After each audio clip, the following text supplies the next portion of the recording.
আসসালামু আলাইকুম। আজকে আমরা জানবো মেয়েদের কাপড় শুকানো নিয়ে কিছু কথা। আমাদের সমাজে দেখা যায় অনেক আপু আছেন যারা গোসল করে তাদের কাপড় শুকাতে দেয় বাহিরে এবং ছাদের উপর যেখানে গিয়ে মানুষ চলাচল করলে দেখতে পায়। তাদের উদ্দেশ্যই আজকে আমার লেখা। আল্লাহ তাআলা মেয়েদের জন্য পর্দা ফরজ করেছেন। নারীদের চেহারার মধ্যে শুধু পর্দা না, নারীদের কাপড়ের মধ্যেও রয়েছে পর্দা। এমনকি নারীদের নামের মধ্যেও রয়েছে পর্দা। অনেক মেয়ে আছে তারা গোসল করে তাদের পায়জামার ২ পা ফাঁকা করে বাহিরে শুকাতে দেয়, আরো কামিজ শুকাতে দেয়।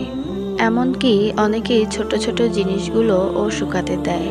লজ্জার কথা না, যা বলতেও লজ্জা লাগে।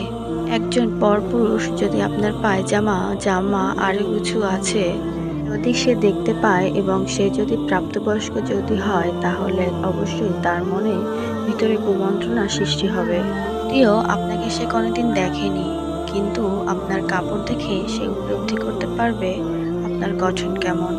আর তার মনের ভিতর যদি কুমন্ত্রণা সৃষ্টি হয়, তার অন্তরে যদি জেনার প্রতি আকর্ষণ তৈরি হয়, তাহলে সে ব্যক্তির আমলনামাও ১ ভাগ গুনাহ লেখা হয়। কারণ এর জন্য আপনি দায়ী। আর একটি কবিরা গুনাহই যথেষ্ট আপনাকে জাহান্নামের দিকে নেওয়ার জন্য। মহান আল্লাহ ইরশাদ করেন, তোমরা প্রকাশ্যে ও গোপনে পাপ বর্জন করো। যারা পাপ করে অচিরেই তাদের পাপের সমুচিত শাস্তি দেওয়া হবে। সূরা আনআম আয়াত ১২০। তাই আপনারা গোসল করে কাপড় এমন জায়গায় শুকাতে দিবেন যেখানে কোনো পরপুরুষ দেখতে না পায়। আর ছোট ছোট জিনিসগুলো পরিবারের বাবা ভাই অর্থাৎ যাদের সামনে আপনার যাওয়ার বৈধ তাদের সামনেও রাখবেন না। এগুলো নিজের রুমের ভিতরে অথবা কাপড়ের নিচে শুকাতে দিবেন। লজ্জা ঈমানের অঙ্গ।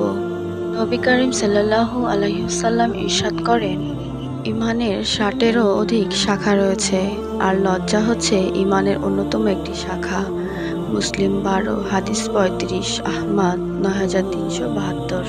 মধ্যে বিন্দুমাত্র লজ্জা নাই, তার মধ্যে ঈমানের কমতি আছে, এটাই প্রমাণ করে।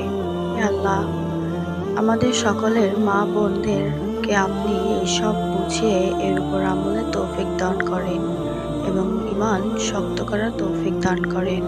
ভিডিওটি ভালো লাগলে বেশি বেশি শেয়ার করে দিবেন এবং আমার চ্যানেলটি সাবস্ক্রাইব করে আমার পাশে থাকবেন।